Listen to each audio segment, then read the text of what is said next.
Guys, welcome to the mysterious empress 222 tarot. तो आज मैं आपके लिए कलेक्टिव रीडिंग लेके आ गई हूँ और टॉपिक आपने देखा ही है कि आपके पर्सन अभी इस वक्त क्या सोच रहे हैं, किस टाइप की थिंकिंग है उनकी अभी इस वक्त की, क्या सोच रहे हैं। तो ये जर्नल है, कलेक्टिव है, जितना आपसे रेजोनेट करे प्लीज़ उतना ही रखिए, बाकी चीज़ें छोड़ दीजिए किसी और के लिए जो चीज़ें आपसे रेजोनेट नहीं करती है। एंड ये जेंडर स्पेसिफिक रीडिंग भी नहीं है, इस बात का भी आप ध्यान रखें। ओपन माइंड सेट से इस रीडिंग को लें प्लीज़।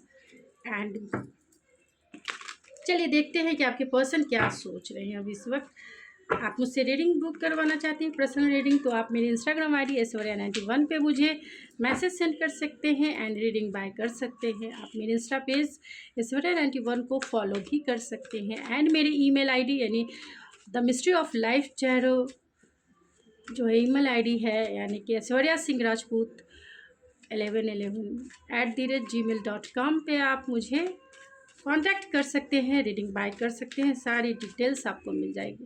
तो प्लीज़ स्पिरिट बताएं, जो भी इस रीडिंग को देख रहे हैं मेरे व्यूवर्स इस रीडिंग को देख रहे हैं, उनके पर्सन अभी इस वक्त क्या सोच रहे हैं, किस टाइप के थॉट्स हैं। स्पिरिट प्लीज़ बताएं, किस टाइप के थॉट्स हैं। स्पिरिट प्लीज़ बताएं अभी इस वक्त क्या सोच रहे हैं। स्पिरिट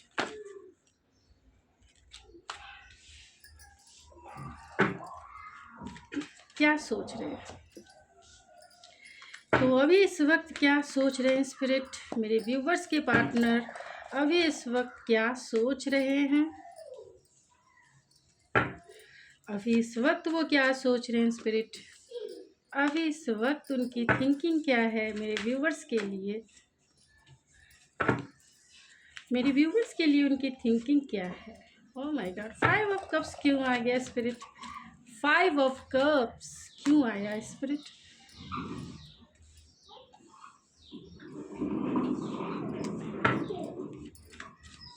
5 ऑफ कप्स को फिर से क्लेरिफाई करें स्पिरिट। 9 ऑफ सोर्ड्स को क्लेरिफाई करें स्पिरिट। चलिए, एंड द वर्ल्ड को क्लेरिफाई कर दें स्पिरिट। मैजिशियन को क्लेरिफाई कर दें स्पिरिट। एस ऑफ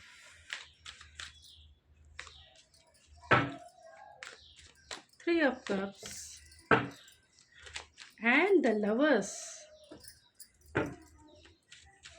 लवर्स को क्लेरिफाई करें स्पिरिट। लवर्स को, ओह माय गॉड, क्या है, क्या सोचते हैं आपके पर्सन। ड्युअलिटी है, duality. Bottom of the deck है एस ऑफ वैंड्स। तो आपके पर्सन एरीज, लियो, सेजिटेरियस हो सकते हैं, टॉरस, वर्गो, कैप्रिकॉन है, कैंसर, पाइसिस, स्कॉर्पियो भी है, एंड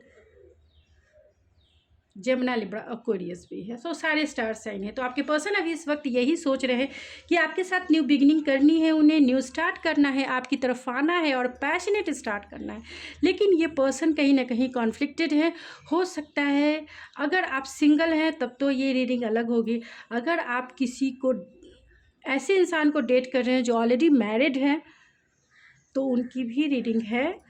अगर आप मैरिड इंसान को डील कर रहे हैं तो ये सबके लिए मैसेज नहीं है। प्लीज़ मेरे कमेंट्स में ना लिखें कि मेरा पर्सन मैरिड नहीं है, आप गलत बोल रहे हैं, झूठ बोल रहे हैं, ऐसा ना ये कमेंट्स करें, क्योंकि जो मैसेज निकल के आ रहे हैं तो वो आपके लिए नहीं है। आपके पर्सन मैरिड नहीं है, आपके लिए नहीं है, लेकिन जिनके हैं उनके लिए ये मैसेज है।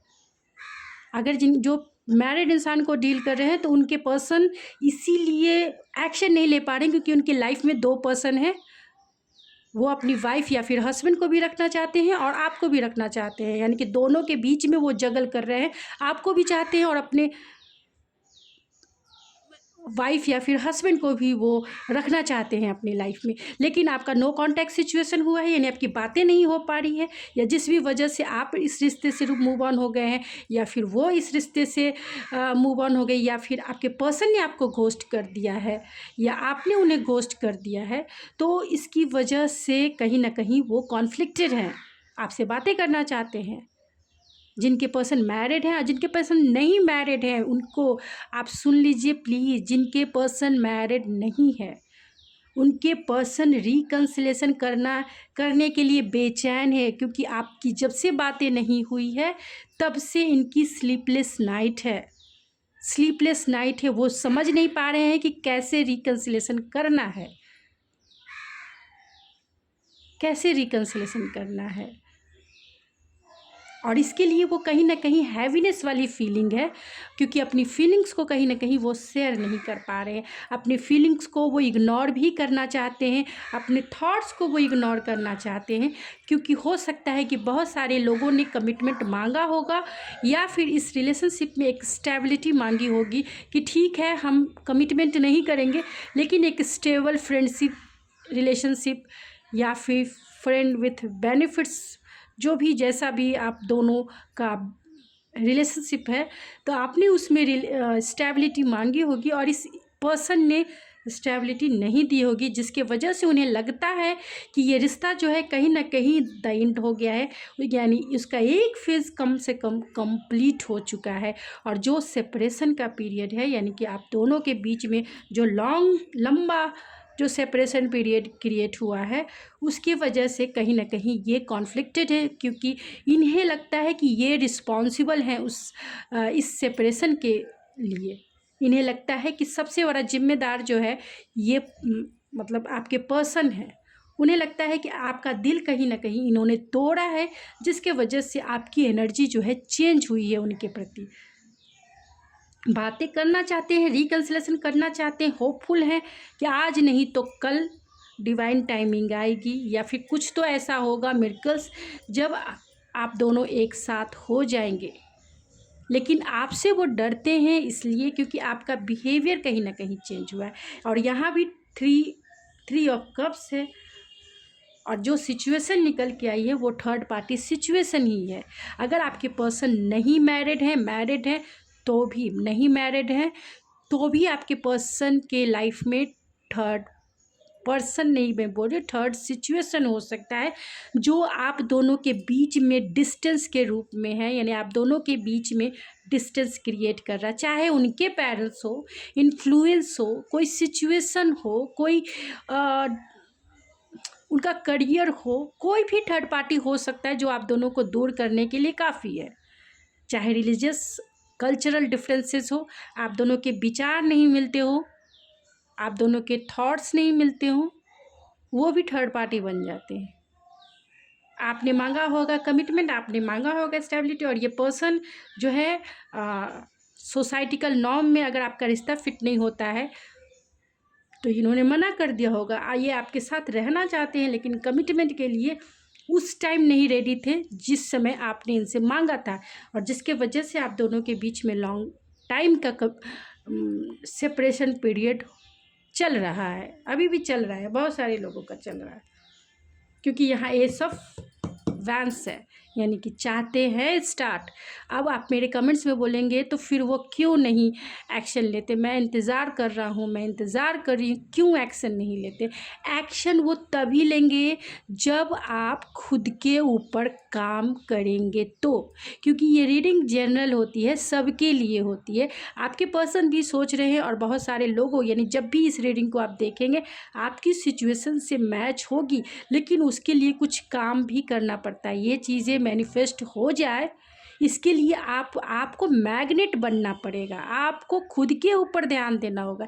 मैग्नेट बनिए और अपनी इस रिकन्सिलेशन को अट्रैक्ट कीजिए अपनी तरफ। जितनी जल्दी आप अट्रैक्ट कर सकते हैं उसके लिए अपने मैग्नेटिज्म को बढ़ाएं, इंक्रीज़ करें, अपनी एनर्जी को इंक्रीज़ करें, इम्प्रूव करें। और इसके लिए एक मेडिटेशन है एंड प्योरिटी है। प्योरिटी अपने हार्ट लेवल की सारी कॉन्फ्लिक्टेड एनर्जी को रिलीज़ करें, इन्हें फॉरगिव करें, खुद को फॉरगिव करें और खुद के लाइफ पर फोकस होकर, डिटैच होकर मेडिटेशन आप करें, जिससे आप डिटैच हो पाए आउटकम को लेकर, और अपने आप को मैग्नेट बनाए कि जिससे ये इंसान अगर कहीं ना कहीं इस पर्सन में करेज नहीं है, हिम्मत नहीं है आने के लिए, चाहता ज़रूर है, इनकी एनर्जी है कि ये चाहते हैं, लेकिन ये फिजिकली रूप से मटेरियलिस्टिक वर्ल्ड में एक्शन नहीं ले पा रहे हैं। इसका रीज़न कहीं ना कहीं फियर है, कहीं ना कहीं डाउट है, इल्यूजन से भरा हुआ उनका माइंड है। तो आपको मैनिफेस्ट करना पड़ेगा, हार्ड वर्क करना पड़ेगा, अपनी मैनिफेस्टेशन पे वर्क करना पड़ेगा। कोई भी चीज़ आसानी से नहीं मिलती है, आपको पता है। और जो चीज़ हमारे दिल के करीब होती है उससे तो मैनिफेस्ट होने में और भी टाइम लगता है, क्योंकि वो उस चीज़ से, यानी उस पर्सन से या कोई भी चीज़ हो, उससे हम बहुत ज़्यादा अटैच्ड होते हैं, बहुत ज़्यादा। हम लेट गो नहीं कर पाते हैं, ना ही सरेंडर कर पाते हैं। और जैसे सरेंडर नहीं कर पाते और हमारी लाइफ में अगर रिकन्सिलेशन नहीं हो पाता है, बहुत टाइम लग जाता है, तो हम फ्रस्ट्रेटेड हो जाते हैं और फिर सब जो है रॉन्ग दिखता है। और फिर आप रीडिंग देखते हैं, कमेंट्स में बोलेंगे कि सब बकवास है, ये है दिस। आप मत देखा कीजिए, आपकी एनर्जी, और एक तो खुद आप लो वाइब्रेशन में आ गए रीडिंग देखकर। खुद के ऊपर आपने वर्क नहीं किया, वर्क कीजिए, वर्क बहुत। रीडिंग देखिए, क्योंकि ये आपको गाइडेंस देती है कि आपके पर्सन रेडी हैं, लेकिन करेज नहीं है। वो इस मटेरियलिस्टिक वर्ल्ड में डायरेक्ट एक्शन लेने की उनमें पावर नहीं है। जब इंसान में विल पावर होता है तभी वो आगे बढ़ता है। तो माइंड में स्ट्रॉन्ग थॉट्स होने चाहिए, और वो थॉट्स अगर थर्ड पार्टी है, नहीं क्रिएट हो रहा है, चैलेंजेस आपके रिश्ते में बहुत ज़्यादा है, तो आपको खुद को मैग्नेट बनाने की ज़रूरत है। इतना अपने अंदर मैग्नेटिज्म क्रिएट कीजिए कि इतना पावरफुल वो मैग्नेट बन जाए कि आप किसी भी विश को अपनी तरफ अट्रैक्ट कर पाए, और बहुत इजी वे में, आपको मेहनत ज़्यादा ना करना पड़े। अभी ये मैनिफेस्टेशन नहीं हो पा रही है बहुत सारे लोगों के केस में। जब आप मेरे कमेंट बॉक्स में लिखते हैं, इसके वजह कहीं ना कहीं आप लोगों की लो वाइब्रेशन एनर्जी है, लो वाइब्रेशन एनर्जी है। एंड आप हमेशा कंटिन्यूसली आप उसी लो वाइब्रेशन एनर्जी को अपने लाइफ में मैनिफेस्ट कर रहे हैं। तो प्लीज़ इस लो वाइब्रेशन की एनर्जी से बाहर निकले, खुद को पावरफुल बनाएं, खुद को एनर्जेटिक रखें, खुद को पैशनेट रखें, खुद को इतना एनर्जाइज रखें, हैप्पीएस्ट रहें, पूरी तरीके से अपने दिल से, अपने माइंड से, अपने सोल से हैप्पीएस्ट रहने की कोशिश करें। ये रीडिंग हीलिंग के लिए होती है, आपके सोल लेवल, क्योंकि ये पार्टनर कहीं ना कहीं आपसे अटैच है, इसलिए कि उसका प्रोस्पेक्टिव भी आप देख लें, आप उसका प्रोस्पेक्टिव भी आप जान लें, और ख़ुद को पावरफुल बनाएं। तो अगर आपके पर्सन से रिकन्सिलेशन नहीं हो रहा है, तो इसकी वजह कहीं ना कहीं आपका लो वाइब्रेशन एनर्जी है। ये ध्यान रखिए। कमेंट्स करने से पहले इस बात का ध्यान रखिए कि अगर आपके पर्सन आपकी लाइफ में नहीं आ रहे हैं, तो इसकी वजह कहीं ना कहीं आपकी लो वाइब्रेशन आप मैनिफेस्ट कर रहे हैं अपने लाइफ में।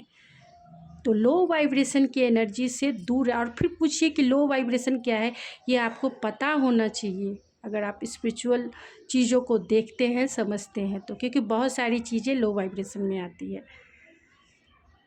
तो ये मैं किसी और दूसरे दिन मैं आपको डिटेल से एक्सप्लेन करूँगी, क्योंकि ये रीडिंग की टाइमिंग है, तो आपकी रीडिंग मैं पहले कर देना चाहती हूँ। तो आपके पर्सन जो है मैरिड है, डजेंट मैटर, अनमैरिड है, डजेंट मैटर। आप इसका ध्यान रखें, आपकी सिचुएशन क्या है।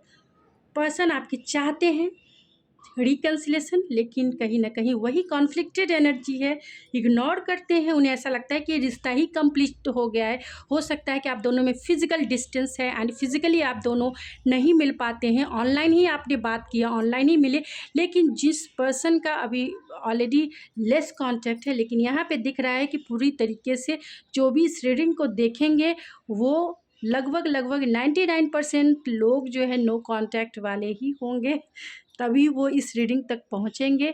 1% ही होंगे जो लेस कांटेक्ट में होंगे, लेकिन ज़्यादातर नो कांटेक्ट सिचुएशन, क्योंकि वो कार्ड्स पूरी तरह से क्लियर है। तो आपके पर्सन चाहते हैं हीलिंग, सिचुएशन की हीलिंग हो, सोल लेवल की हीलिंग हो, इमोशन की हीलिंग हो, या फिर आप दोनों के बीच की जो कॉन्फ्लिक्टेड एनर्जी है जिसके वजह से कहीं ना कहीं बर्डन है, आपको भी उनको भी उस सिचुएशन को हील करना चाहते हैं। रिकन्सिलेशन आपको अपना बनाना चाहते हैं, लेकिन ना ही करेज है, ना ही उनमें इतना स्ट्रेंथ है कि वो आपके पास पावरफुली आके आपके साथ रिकन्सिलेशन कर ले। और इसकी वजह कहीं ना कहीं थर्ड पार्टी या आप दोनों के बीच में जो ये लॉन्ग टाइम का सेपरेशन चला है, इसके वजह से ये और भी ज़्यादा लो हो चुके हैं। ये पर्सन बहुत ज़्यादा लो हो चुके हैं, यानी कि जितना बॉटम जिसको जीरो कहते हैं ना, जीरो से वाइब्रेशन में अगर हम शुरू करते हैं तो जीरो से 1 2 3 4 5 6 7 से लेकर 100 तक मान लीजिए कि एक मेजरमेंट है। तो ये पर्सन, क्योंकि यहाँ 5 ऑफ कप्स की एनर्जी है, तो ये पर्सन जीरो पे आ चुके हैं। अब सोचिए जीरो के बाद, जीरो से पहले क्या होता है? माइनस। अब मुझे ऐसे समझाना पड़ रहा है क्योंकि आप लोग समझते नहीं हैं, रीडिंग के प्रोस्पेक्टिव को नहीं समझते हैं एंड कमेंट्स करते हैं। तो प्लीज़ आप थोड़ा रेस्पेक्ट करना सीखिए, ख़ासतौर से जो इस फील्ड में है उन्हें रेस्पेक्ट तो ज़रूर दीजिए, और कुछ नहीं चाहिए, एक रेस्पेक्ट ज़रूर कीजिए। क्योंकि ये जब मैं आपकी हीलिंग कर रही हूँ तो आपको जो है हायर वाइब्रेशन में रहने चाहिए कि जिस मतलब आप मेरी हीलिंग को आप रिसीव कर सकें। आपने पहले से ही दरवाजे बंद कर दिए हैं तो कोई भी आपको हील नहीं कर पाएगा। हीलिंग तभी होती है जब आप रिसेप्टिव वे में होते हैं, रिसेप्टिव जोन में होते हैं। तो आपके पर्सन माइनस में है। अब माइनस आप समझ सकते हैं, जीरो से पहले माइनस शुरू होता है, तो -1 2 माइनस, तो ये पर्सन माइनस में गए हुए हैं, इनकी वाइब्रेशन फुल्ली रूप से लो है। तो ये क्या करेंगे रिकन्सिलेशन? आप बताइए। मन है कि सभी चीज़ें ठीक हो जाए, सब कुछ है, लेकिन जब इनमें खड़े होकर उठने की भी ताकत नहीं है, पूरे बिस्तर पे ये पूरी तरीके से स्टक हो चुके हैं, माइनस में जा चुके हैं, तो ये रिकन्सिलेशन करेंगे? आप बताइए, करेंगे? फुल्ली रूप से एक पर्सन जैसा डेथ होता है, मर जाने पर ऐसा लगता है कि वो पर्सन अब इस लाइफ में कभी नहीं मिलेगा, उस तरीके का लॉस जो फील करता है वो वही इमोशनल लॉस होता है, एक डेथ के जैसा, जो हमेशा हमेशा के लिए जिस पार्टनर का खो जाने का दर्द होता है, जो कभी नहीं मिलता है इस लाइफ में, वैसा एक फ्रीज़ हो जाना। तो ये पर्सन फ्रीज़ हो चुके हैं। अब कहेंगे कि बिस्तर पर से तुम उठो और उठकर मेरे पास आओ और मेरी प्रॉब्लम को सुनो और मुझसे रिकन्सिलेशन करो, सब कुछ ठीक करो, कमिटमेंट दो। क्या करेंगे ये? क्या करेंगे? 5 ऑफ कप्स की एनर्जी में कुछ नहीं करेंगे ये। मरे हुए इंसान को कितना मारेंगे आप? ये मैं लैंग्वेज बोल रही हूँ तो आप इसे लाइटली लीजिए। सिर्फ आपको मैं एक्सप्लेन और एग्ज़ाम्पल के थ्रू समझा रही हूँ कि जिससे आप चीज़ों को अच्छे से अंडरस्टैंड कर सकें। मेरी बातों को लेकर आप उस बात को पकड़ के कमेंट्स में बोले तो प्लीज़ ऐसा ना करें, ऐसा ना करें। मैं सिर्फ एक एग्ज़ाम्पल रख रही हूँ कि जो ऑलरेडी दिल से हार चुका है, हारे हुए इंसान को आप क्या कहेंगे? हारे हुए इंसान को क्या कहेंगे? ये हार चुके हैं। यहाँ 7 ऑफ पेंटिकल्स आप देख सकते हैं, मून की एनर्जी, डूब चुके हैं उस इमोशन के डार्कनेस में।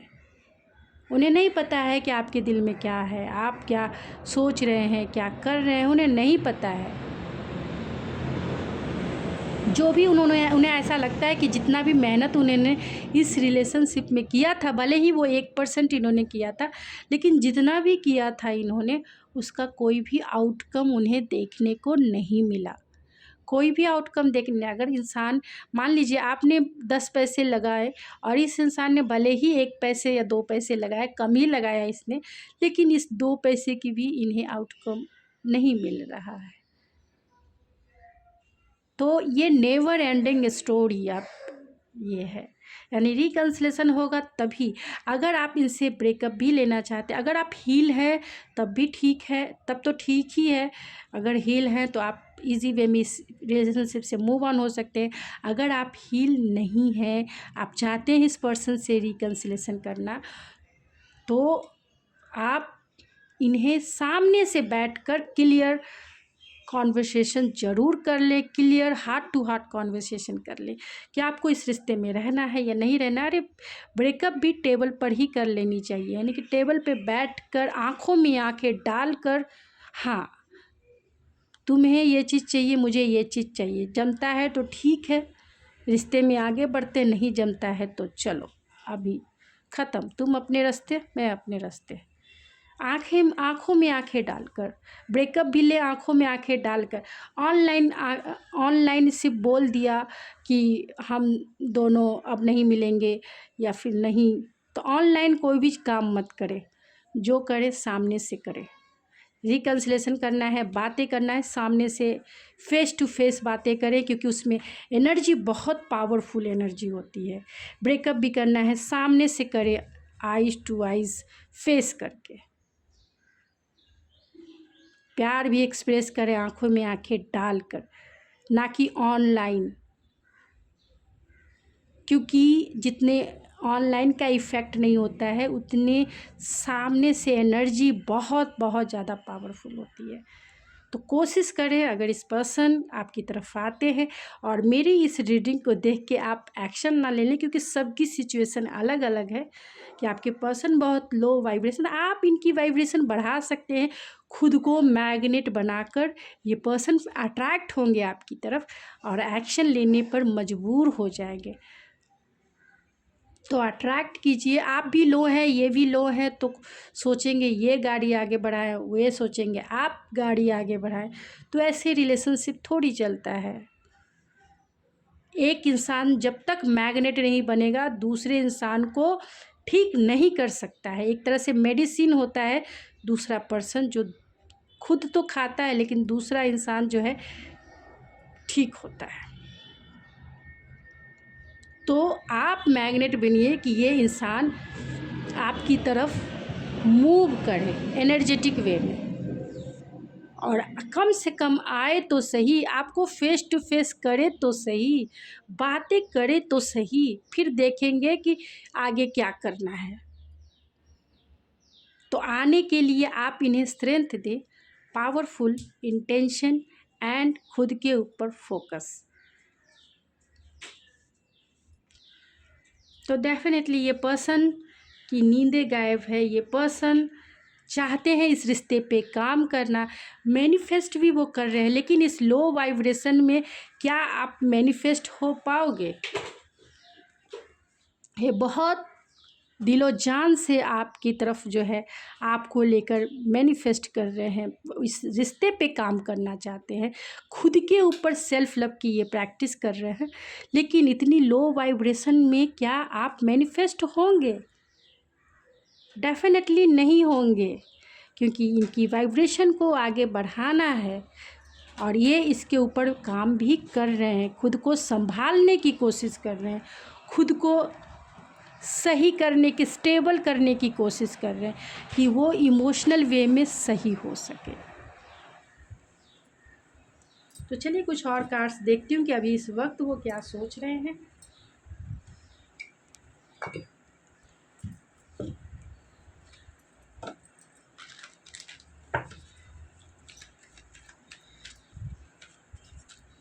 तो प्लीज़ स्पिरिट बताएं, जो भी मेरे व्यूवर्स इस रीडिंग को देख रहे हैं उनके पर्सन क्या सोच रहे हैं इस वक्त। पेशेंस है, trust, Joy, past and expression. तो वो कहीं ना कहीं अपना प्रोस्पेक्टिव चेंज करने की कोशिश कर रहे हैं, चीज़ों को दूसरे प्रोस्पेक्टिव से भी देखने की कोशिश कर रहे हैं। वो आपसे अपना प्यार एक्सप्रेस नहीं कर पा रहे क्योंकि बहुत ज़्यादा ये लो वाइब्रेशन वाली एनर्जी में है। पास्ट को लेकर, यानी आपके साथ बिताए हुए पल को लेकर बहुत नॉस्टैल्जिया वाली इनकी फीलिंग्स है, यानी यादों में ये खोए रहते हैं दिन रात। और पेशेंस है कि शायद ऊपर वाले ने चाहा तो सब कुछ ठीक हो जाएगा।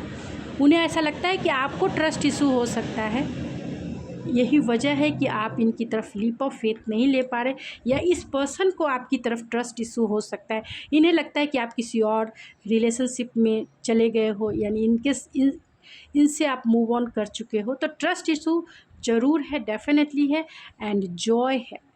तो चाहते हैं उसी लाइट वेट एनर्जी को फील करना जो आप लोगों ने एक दूसरे के साथ बिताया है।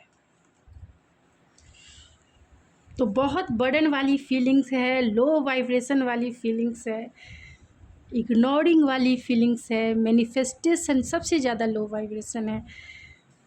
डरते भी हैं वो आपसे कि कैसे वो अपना प्यार एक्सप्रेस करें। आप उन्हें सीधा ख़त्म कर देंगे। इन्हें ऐसा लगता है कि ये आपकी तरफ आएंगे और आप जो भी आप दोनों के बीच का जो रिश्ता है आप उसे कट कर देंगे।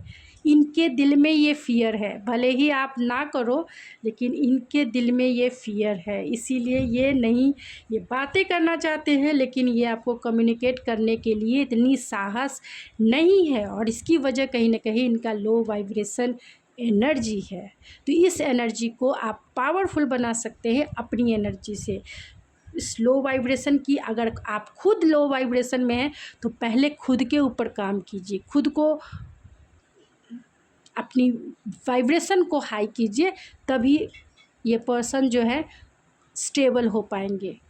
और जैसे जैसे आपकी वाइब्रेशन बढ़ेगी वैसे वैसे ये पर्सन स्टेबल होकर इस इमोशनल लॉस वाले फीलिंग से, एनर्जी से बाहर निकलेंगे।